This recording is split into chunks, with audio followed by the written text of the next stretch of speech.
ठीक बा भैया, बहुत बहुत घर शुक्रिया। से निकला कटरीना गली में सलमान खान आया। कटरीना ए दादी दे दे भिखारिया के कुछ दे दो। दे दिला जो रे चलना पेलना लेके आ भाई, देख दादी दे तारी। अरे तारा ढूला तारा गिरम का रे। चल घर से निकला कटरीना गली में सलमान खान आया है। घर से निकला कटरीना जिंदगी मैं तुझी पे लुटाऊंगा, मैं तो मर के भी तुझको दाहो चाची दादा दाहो भैया। गरीब सहारा के दो। अरे चला पैसा गिरता रहता, उठा पैसा गिरता। मैं तो मर के भी तुझको चाहूंगा, आजा आजा आजा। तुमसे मिलन है हमारा। ए चाचा कुछ दो गरीब सहारा के, कुछ दो लोग हो चाचा, दो लोग गरीब सहारा के। बाबा पूरा खुश रह दे भैया। और के कुछ बा हो ऑटो चाउर चली गरीब सहारा के। भैया दादी चाची गरीब सहारा के 5-10 रुपया दे दो।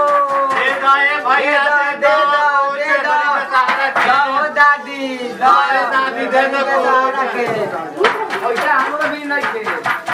दे भैया कुछ दही गरीब सहारा के। मोबाइल पर दे दो, मोबाइल पर दे दो। नंबर बताओ भैया। नंबर लिखा 0011। आगे बोलो। जाबे लगैबा तबे बर। ठीक बजा 1 रुपया दे दे। अरे दम भीख मांगे तेहू बारे काहे को तो हम बोल नहीं बारे तो 1 रुपया डलबे 100-200 डली है। देखो तेरे भाई भीख मांगा हो के एप्पल के मोबाइल रख लेगा, कहा तक इतना था। डाल दिए साला 100-200 डाल दिए। अरे भैया कुछ डाल। गली में सलमान खान आया है। घर से निकला कटरीना गली में सलमान खान आया है। गाए भैया दीदी बहनी मतवा दलोगे गरीब भिखारी के कुछ दलोगे भैया। देखा ठेकुआ मिलता। दाए बबी तू ही कुछ दाए में पैसा काहे के दे देता रू। नंबरवे दे दे तू अपन।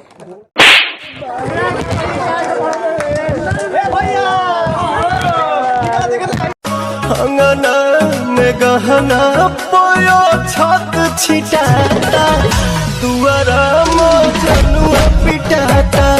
प्रणाम, हम लोटा बाबा। देखी हमनी के चैनल पर ऐसा वीडियो बनौले बनी जा। हई 2 गो भीख मंगा आइल रहन सो।